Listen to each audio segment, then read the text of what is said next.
Okay, everybody, we're going to go ahead and get started. Welcome to Bricks in the Wall, Policies and Procedures that Inhibit Library Use. I'm Genesis Hansen. I'm the director of the Mission Viejo Library. This is Nicole Pacini from San Mateo County Library and Sarah Stimson, also from Mission Viejo. We are going to be talking about policies and procedures that are barriers for our users. First, we're going to talk a little bit about some that we've already tackled. We'll give you some ideas for identifying and starting to break down barriers, and then we'll talk about some policies that are on our wish list that we want to start working on as well. And there will be time for some questions at the end. So we will, if you can just hold your questions till the end, we'll get to them for sure. So I'm going to turn it over to Sarah. Okay, so can you all hear me? Okay, so we'll just jump right in. I'm Sarah Stimson. I am the manager of Public Services and Cultural Services at Mission Viejo Library. And over the past couple of years, we've really taken a hard look at a lot of our policies to see if there were some that were actually just creating more barriers than anything else. So get ready to get your mind blown, because here are a couple that we've eliminated. So the first one is our computer time limits. So yes, you can come into the library now from when we open and sit down on a computer. You can log in, and yes, you can sit there all day until we close, unless somebody else has a reservation and they're waiting. And this decision was really based in large part on our statistics. We looked at the public PC usage over the last 5 years and saw a major decline in not only how many hours total were being used, but also the average length of sessions on our computers. And this is probably due in large part to more and more people having their own devices and bringing them in. The Wi-Fi at our library is fast and usually very reliable, so honestly, this is just a more efficient solution for a lot of our patrons. And since the original reasoning behind the computer time limits was trying to spread out the use of those computers to more and more users when we first got them, we just weren't seeing that same need anymore. It didn't really make sense. And contrary to what some librarians may believe, those rules weren't in place just to make sure that people didn't camp out all day. They really were about, those policies really were about spreading access. So if you have patrons who are getting timed out on their computers, perhaps, and then you have a bank of computers not getting used, it might be time to take a look at that policy at your library. Another thing we did away with was the checkout limits that were specific to format and subject. So at our library, we have a 50-item checkout limit, but within that, you can really mix and match whatever you want. So yes, you can now check out more than 3 books on Mission San Juan Capistrano for your report. Why? Well, because once again, that was kind of one of those policies that was put in place when we had a limited number of books in our collection. We were trying to spread it out. We don't really have that same issue anymore.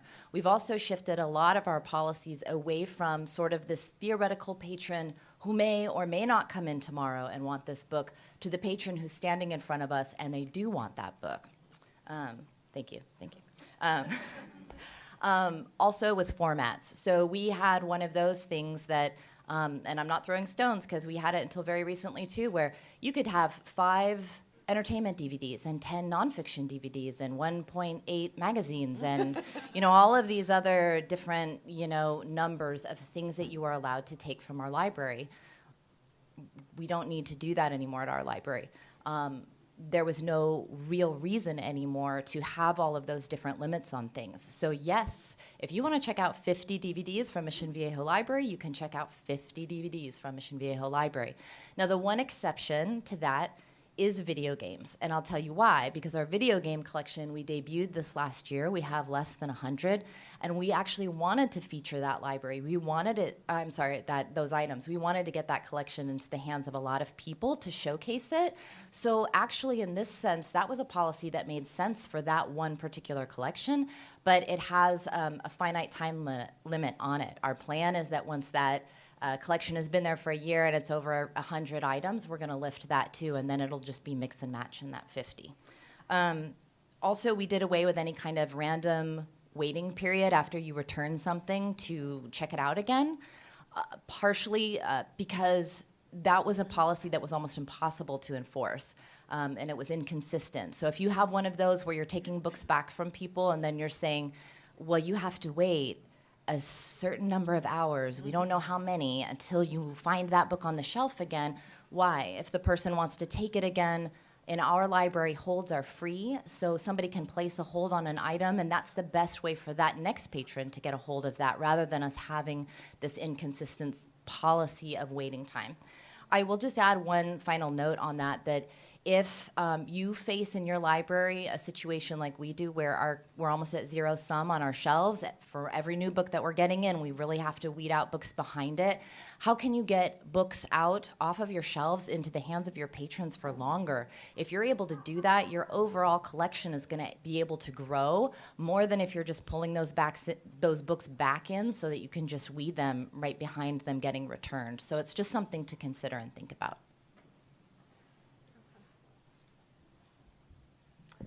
I'm so excited about several things that you've said.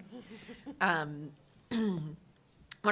of the things I really appreciated that you mentioned was that you guys have a plan in place for how you're gonna sunset the restrictions on your video game collection. I think that's a really wonderful idea, that if you have to put in place sort of uncommon restrictions or some new restrictions, like, okay, this is our timeline for when we're going to re-examine this. Like, in a year, we're going to come back and we're going to look. Like, do we still need to keep doing this? Because sometimes I think there are reasons why you need to step back on some of your what you've opened up, and I'll touch on that a little bit. So first, I'm deputy director at San Mateo County Libraries. I'm over all our support services, so back-end stuff. We spent probably about the last 10 years, I think as long as I've been with the system, opening up a lot of limits around circulation. So there are, I think, a lot of examples of that. Some of it is around item limits. We currently don't have any item limit restriction. So you can, if your account is in good stead, you can check out an infinite number of items, which is not like something that happens. So I think one of the big changes for us was in communicating to staff that waiving fines is never a problem, and that you never need to ask for permission to waive fines, and we trust your judgment. And that was kind of a multi-year project, and basically got codified into our circulation manual that staff always have the freedom to make choices when they're working with patrons to waive fines. So that, I feel that as a way of getting staff on board has been really effective. Like, it's in the policy. We're not asking you to bend the policy. The policy says these rules are made to be bent. But of course, with policies where we say, oh, well, we'll make an exception. That's not a problem. We'll make an exception. That comes up with so many things. Like a good example for us, I think, would be our renewals. So we had, I think, originally had 3 renewals, and then said, okay, we'll make an exception beyond that. So if you bring the item in, we'll renew it for you. So then we pushed it out to 5 renewals. And we piloted more recently automatic renewals. So which I believe we were pushing for because we heard Mission Viejo did it. Which has been incredibly popular, right? And so if somebody doesn't have a hold on the item, it just renews the day before it's due, or the day it is due.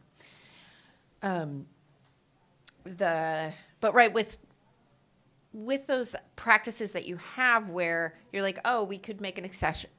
It's not a big deal to make an exception. There are lots of people who are never going to ask you to make an exception. And often those are the people who most need access to our resources. There's some research around how children learn how to kind of negotiate.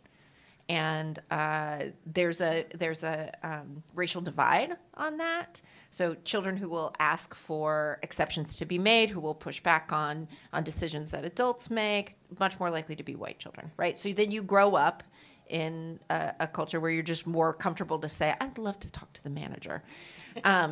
Or could you just make an exception this one time? right? There are communities of people who are less likely to take advantage of that, and they're the people we are most trying to bring into our libraries. So we've worked on whittling away at fines and fees over about the last 8 years or so. We had a hold fee within our consortium. We have a shared ILS with a number of other libraries. I see my Peninsula Library System peeps here. Hey, thanks for coming. And getting rid of that, I think we were the only library in the state that had a hold fee at that time. Was super helpful, I think, just for our staff in kind of opening up on that, and it allowed us to move a lot of other things forward, like floating, that were really inhibited by hold fees. So getting rid of that was one step. And then in 2016, we introduced fine-free library cards for children. And we did that in partnership with all of the libraries in the Peninsula Library System. So for us at San Mateo County, our children's circulation increased by 28% in the first year and by another 18% in the second year. And registration for library cards also for youth went up 70% in the first year, which is huge. So we're really that's an amazing return on investment. I would not have said that our children's circulation was rising before that. Then in January of 2018, we implemented fine-free library cards, which was an idea we stole from South San Francisco Public Library. They had done it and had success with it, and so they're in our consortium, and we did it also. So fine-free library cards for patrons age 62 and older. We have 20,000 patrons now registered for that card, and we've seen in the first 6 months, we saw an 8% increase in circulation. So those results are really exciting, and I really believe in the chipping away of these things, in part because it's worked for us, and I have news hot off the presses, and I see some of my staff here who will be surprised when I announce this. We had a board meeting on Monday, and our board approved the elimination of all late fines. So, and part of it was making the argument about what we'd done, what the return on investment was for children and seniors. And we're going to take questions at the end. All right, and now I'm going to give it to Genesis. All right.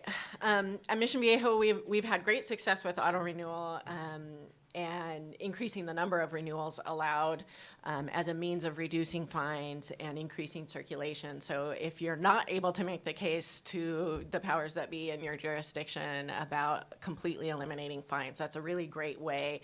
We dropped our fines by about 50% by doing that. We now allow up to 10 renewals just automatically, and then, someone calls, we'll and there's no holds, we'll extend the renewal again. And we're also building our case for eliminating fines completely, and having already dropped the fine revenues, that really puts us in the realm of it's costing us more to collect the fines than we're bringing in. So I think we have a good case. But I also want to talk about some of the smaller policies and procedural hurdles that we've eliminated that I think are important. We've done a lot of work, and there's still more to come, to eliminate policies that shame patrons, that are punitive, that are coercive. For example, we had a one-time card lookup policy. So if you forget your card, we would look it up, and then we would put a little note in your record that we looked up your card. Okay, I hate these policies. I hate them so much. Kill them with fire. Because let's look at this. So you've got a note in someone's record. They come in and they say, I forgot my library card. Can you look it up for me? What do? You look up the card. And then you see the note in the record, and it's like, oh, you already had your card looked up. So even though I actually already just looked it up for you, I'm not going to give you the information because I want to, no. So dead. That one's gone. And what message does it send to a patron when we say something like that? Like, oh, I went through the effort of doing this, but I'm not going to share it with you. Like, what? So yeah, don't do that.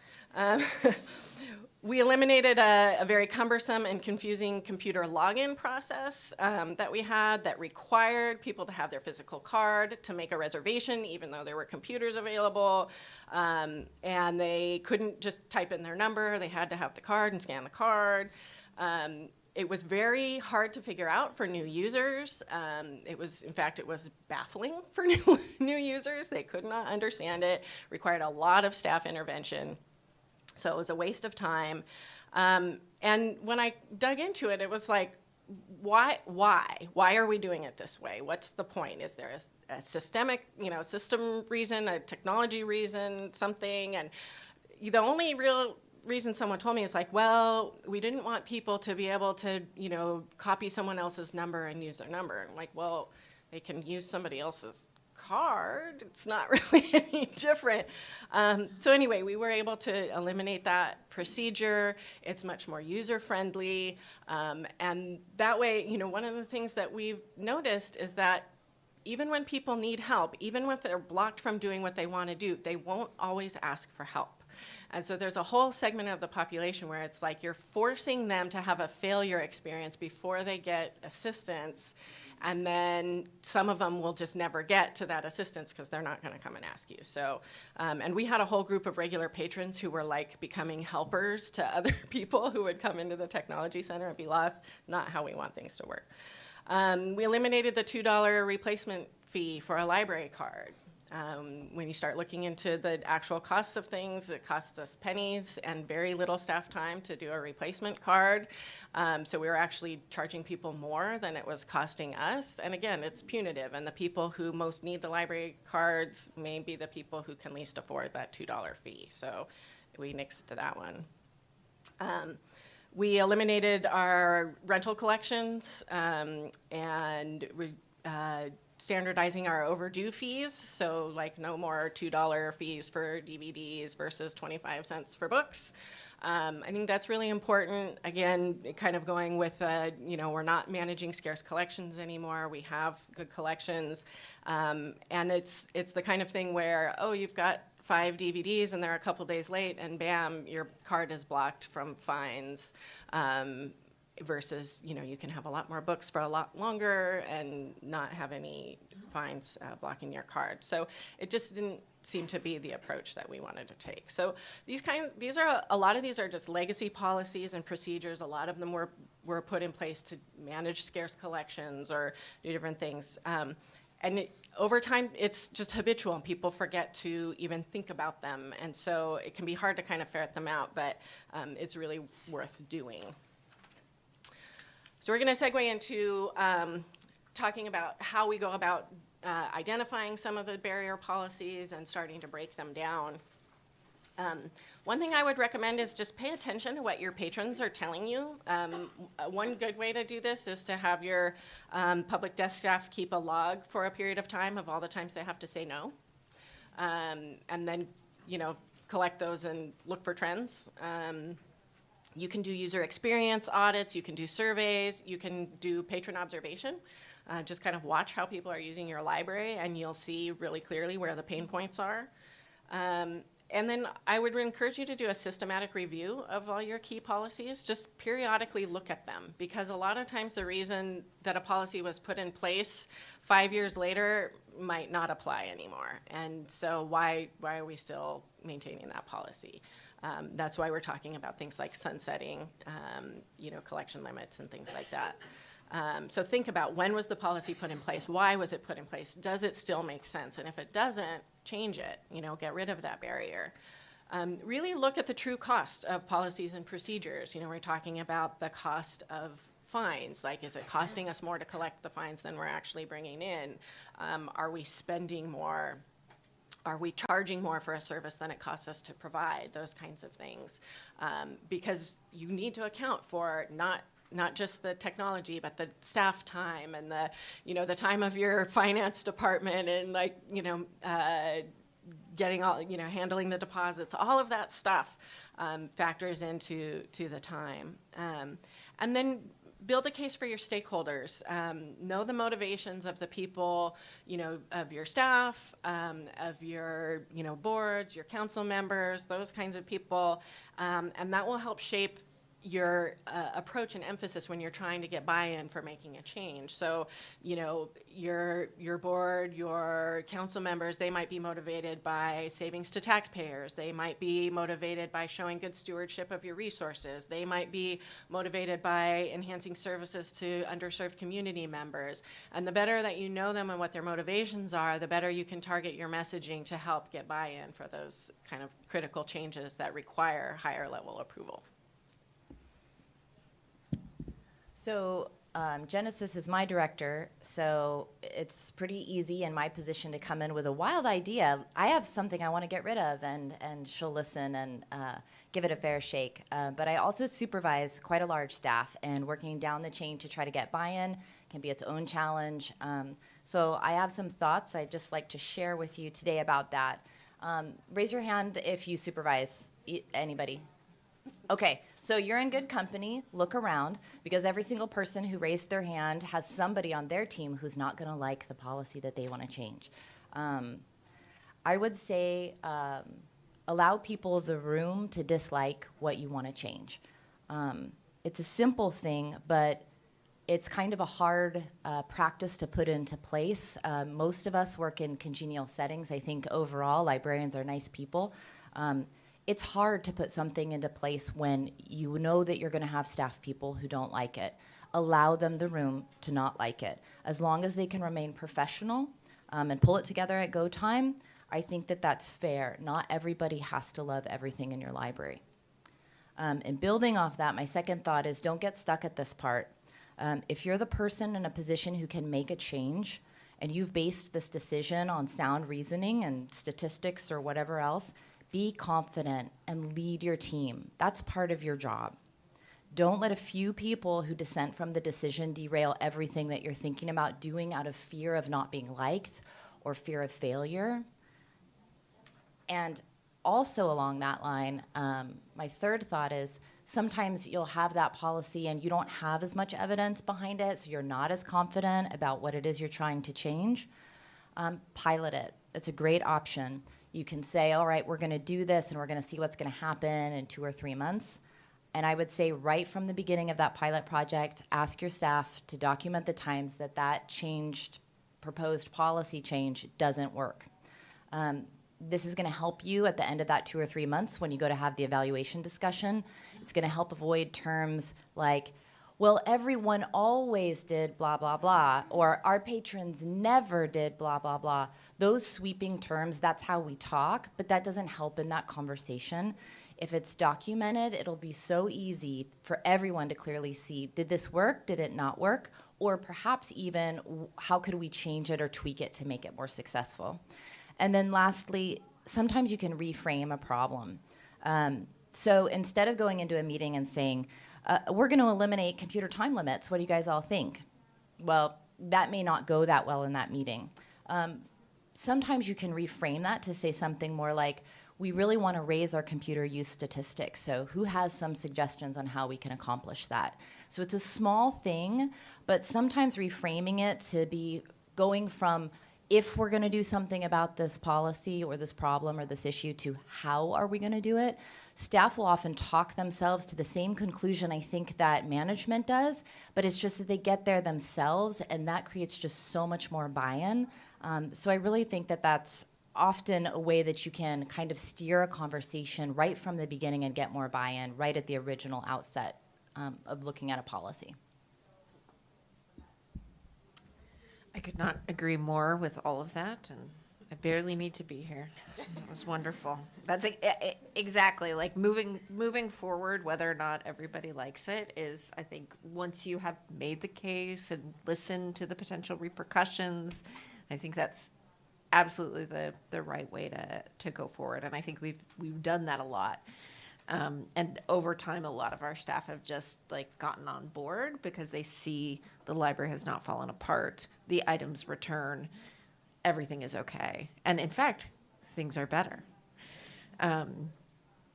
So some of what I would say is around how we identify barrier policies is similar to what Genesis has said, like a lot of observation and in some cases it's what do staff find annoying or hard to deal with, because often those things involve patron conflict. If it's unpleasant to enforce, like, let's make sure there's a real good reason.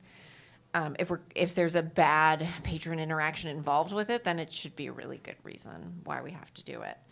I think another piece is looking at who's missing in the library, looking at cardholder and other usage data by zip code or city, depending on where you live, and then looking at your demographic data for your service area. Are you seeing the demographics that are living in your community reflected in the visitors to your library?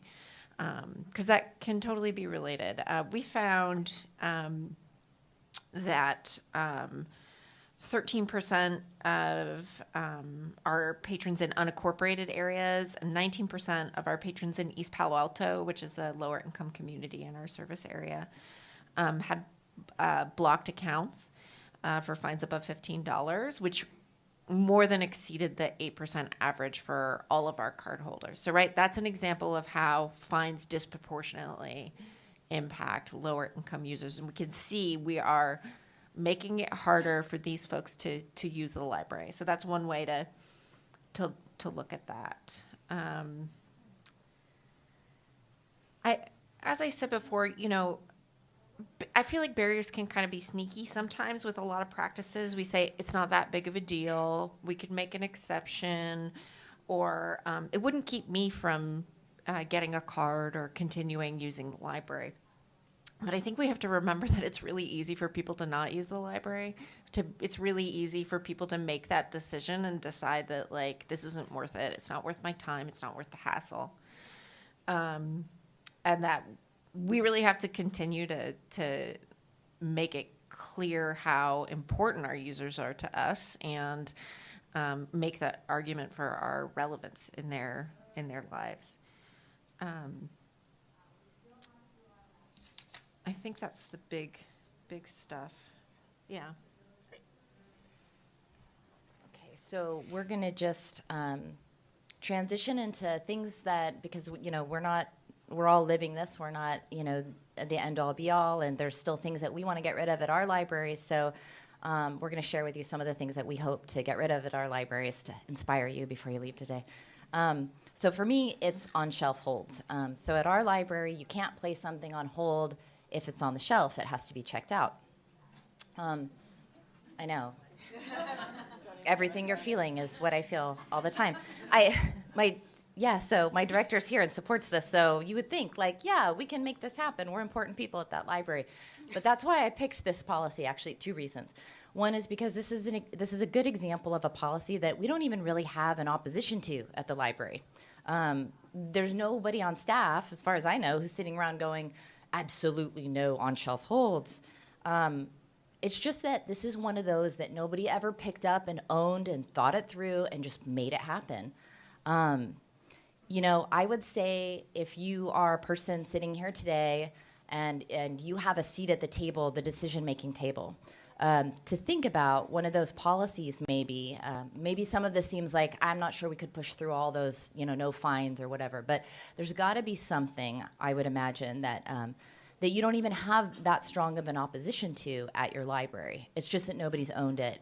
And if you can think of something like that, and then somebody who could make that happen on your team, you can go back from this conference and say, Susie Q, you're going to do away with whatever it is, and that could happen, which is a really powerful thing to think about. Sometimes it's just identifying it and finding the right person, and it can get pushed through.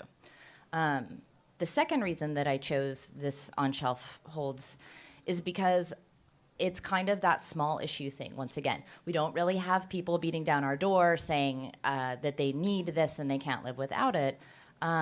If you have a lot of little things like this, though, cumulatively, that adds up to a confusing or negative experience for your users. So even small things, they really make a big difference. If you're sitting here thinking, I'm a librarian in a large branch system, I don't get invited to that meeting, so I'm not sure what my takeaway is here. I bet that there's something at your branch or your department or your division that's an internal policy that you can change. Maybe it's just never sat quite right with you. Years ago, I worked at a library, for example. We didn't let people borrow pens, right? Because if they take the pens, those pens aren't going to come back. Now, some of you are laughing because you do this. I know you do.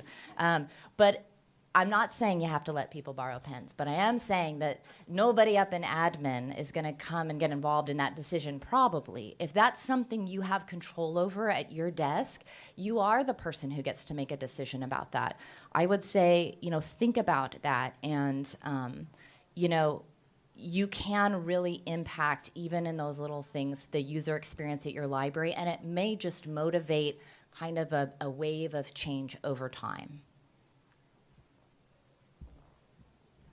Yeah, I think that the thing I want to build on that you said is that the things that don't have like an anti-constituency, like on-shelf holds, are a great place to start because it builds wins that like, oh yeah, it can really work for us to make a change to something we've been doing for a really long time. The policy that I've been thinking a lot about lately for us is staff, particularly, I think, are really motivated to expand our Wi-Fi hotspot and laptop checkout program to include minors. So this is an instance where, in some ways, our openness is coming in conflict with itself.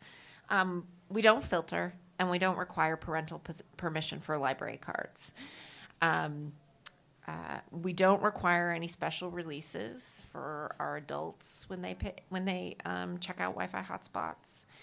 And we've had some issues with youth using computers in the library that haven't been high profile, but have been kind of scary enough to make us gun shy about it.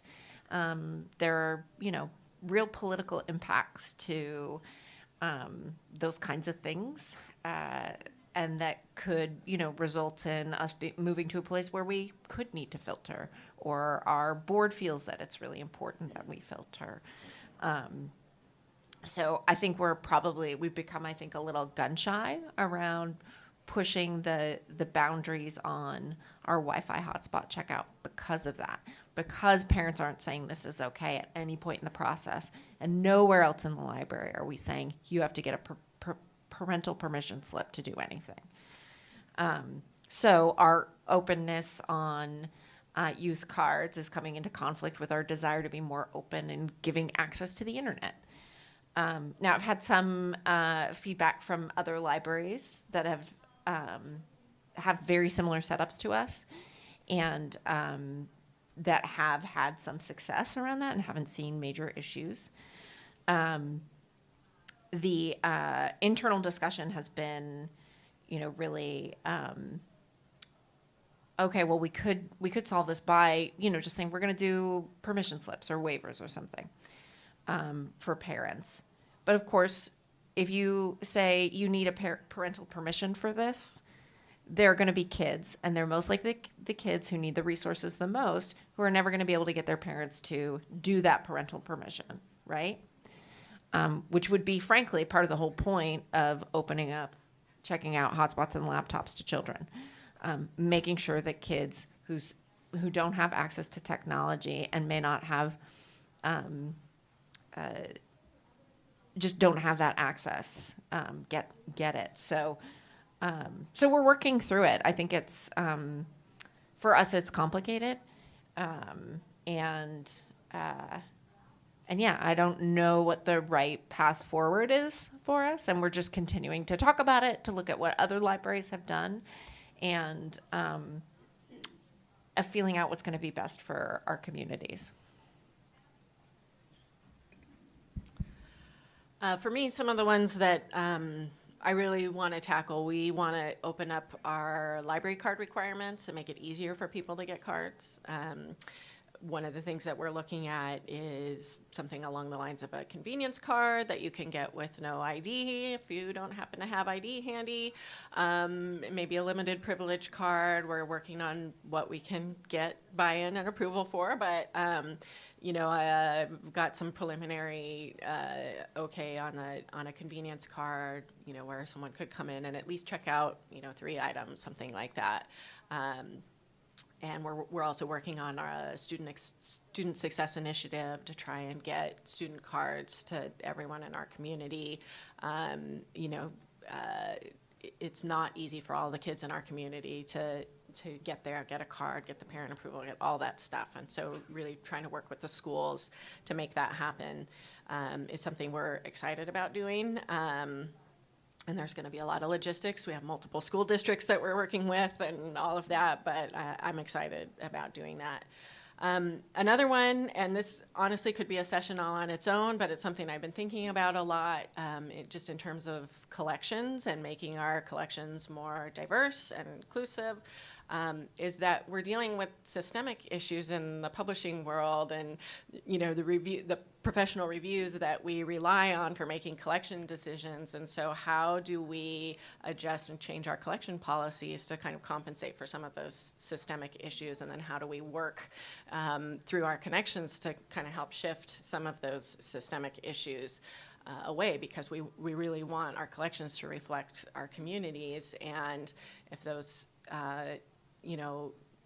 people in our communities are having trouble getting their works published. I mean, the keynote this morning, Kamau Ware talking about self-publishing his graphic novels, and you just think about, okay, so how do we get those into our library collections? Those are real issues, and I've been seeing that a lot also in the disability community, that there's more and more of them are going to self-publishing or different things like that to try and get their works published, because money talks and they're being told there's not a market for their work and those kinds of things. But at the same time, we want to make sure that those people are represented in our collections. So those are some of the ones that I've been thinking about. So we have a few minutes left, so we'll open it up for Q&A if anybody wants to ask anything. You right there, because you raised your hand. I'm with Mountain View Public Library, we're Board of Trustees, and we're dealing with fines and fees. And we gathered a lot of information, the pro, the con, who's successful, who's not successful. But we did figure out we would lose $126,000 a year. And so we're kind of trying to figure out how, that's like something with the budgeting schedule, which means that since we're going to lose that revenue and the council has to approve it, it might be like 2020 before we could even get it, if it could even happen. How did you have issues around the loss of revenue? I mean, in the scheme of things, it's not a lot of money, but when you say it out loud, it is a lot. And it's general fund money, not library. So then, so any help, suggestions, and what did you do with lost items? Do you still charge fees to replace an item? That's a great question. So we haven't implemented yet, but we imagine that we think we're going to be able to get our back-end system in place, because we have a shared ILS with our Peninsula Library System partners. We think we'll be launching in January.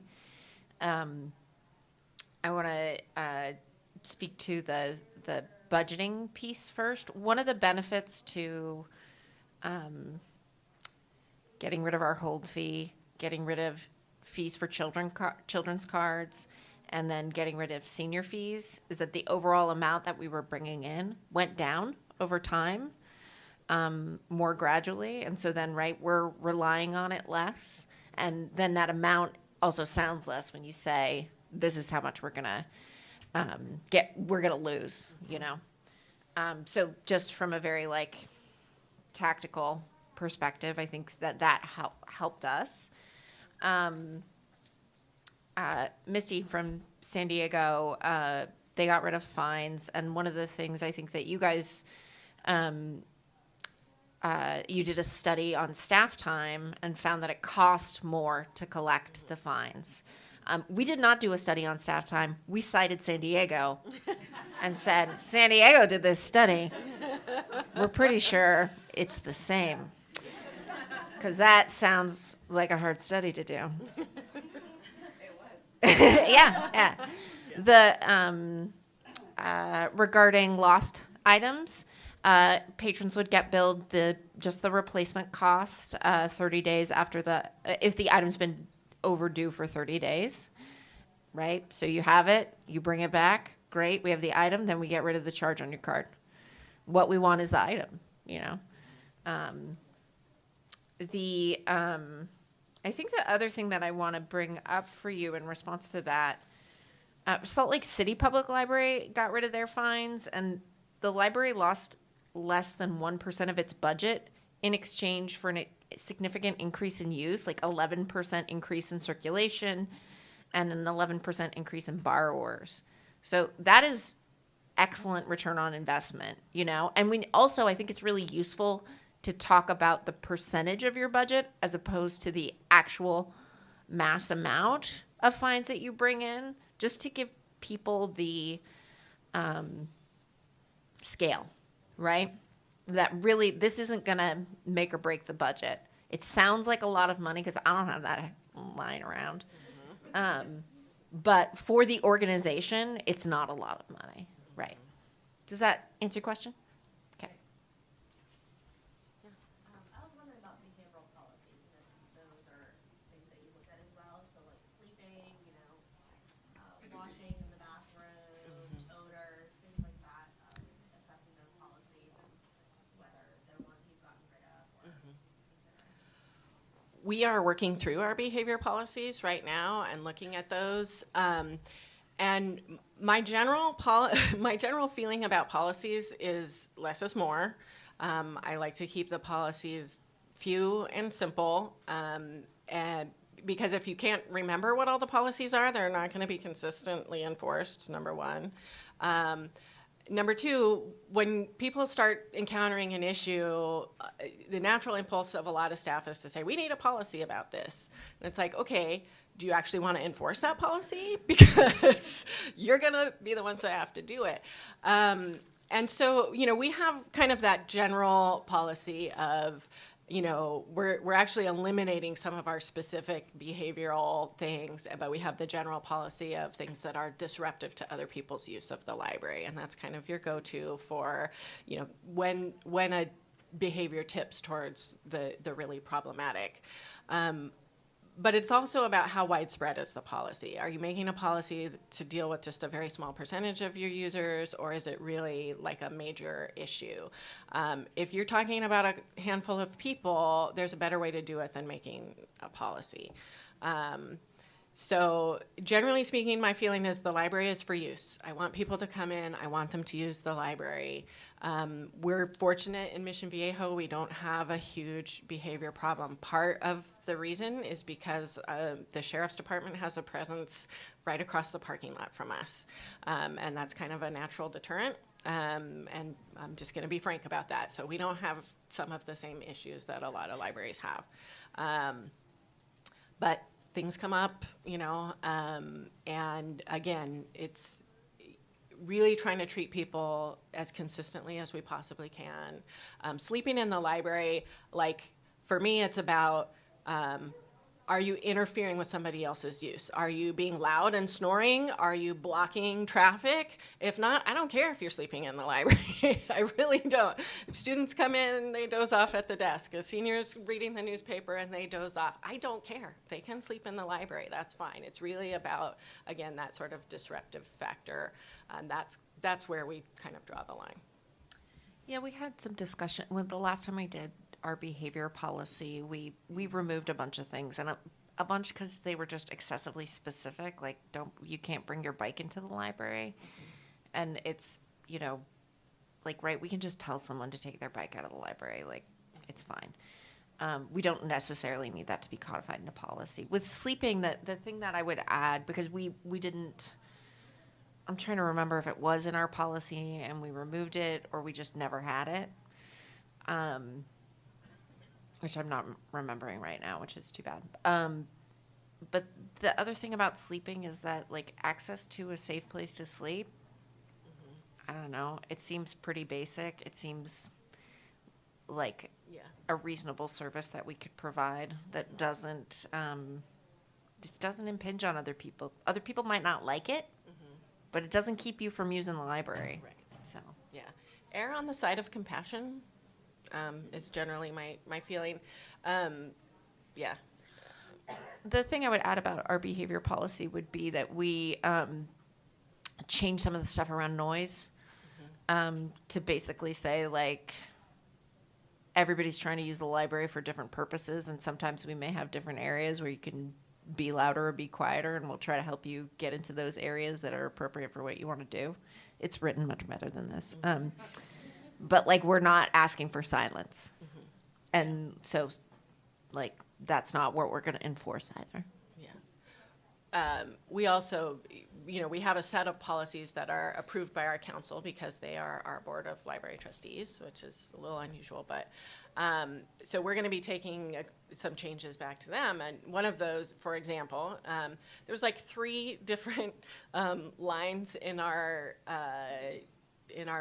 acceptable use policy about wheeled conveyances, like it's really overkill. It's like, so, roller skates and skateboards and carts and, And all that's these kinds because, like, of one things. person skated Yes. into the library It's in, like, you don't 1992. You don't need to make a policy around one person. So anyway, those are the kinds of things. Look for those things. Look at the policies. Like, can your staff, like, tell you what's in the use policy?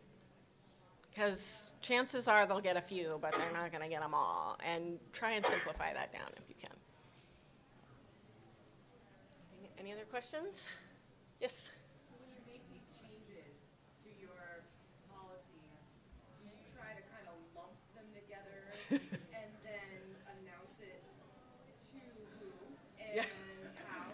Yeah. And how do you get those 11% people into your library after you change those policies? Because half the people in the millennial generation have no idea that now the library doesn't charge fines because they never use the library because they don't want to pay for fines or whatever. So how do you get that out there? I can speak to that. We're planning a PR campaign. I know other libraries that have gotten rid of fines have planned a PR campaign. Fines are so connected to libraries. Like, anytime anybody who's not in a library talks about libraries, they talk about, oh, I have so many fines. Like, right? It's like it's so connected to our brand that we really you have to do a big public push to get rid of it. But most of our most of our circ policies, we wouldn't make a big announcement about. We just change it and let people, let staff know, and then staff communicate it to patrons as needed. The other one I would say with some of our, like, our behavior policy and our collection management policy, those things we bring a packet of policies to our board every year for review, and so we just bring them all at the same time, which is just a useful tool for coming back for review and communicating to them about what's happening, what we want. I'm going to jump in and add to that.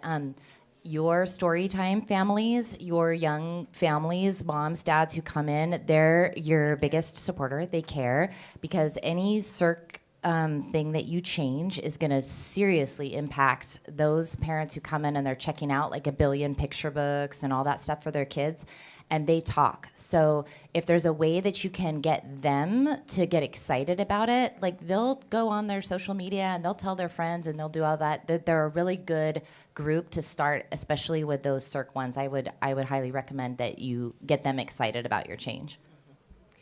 Okay, we're out of time, but we'll be around for a few minutes if you have additional questions. Thank you all. You were great.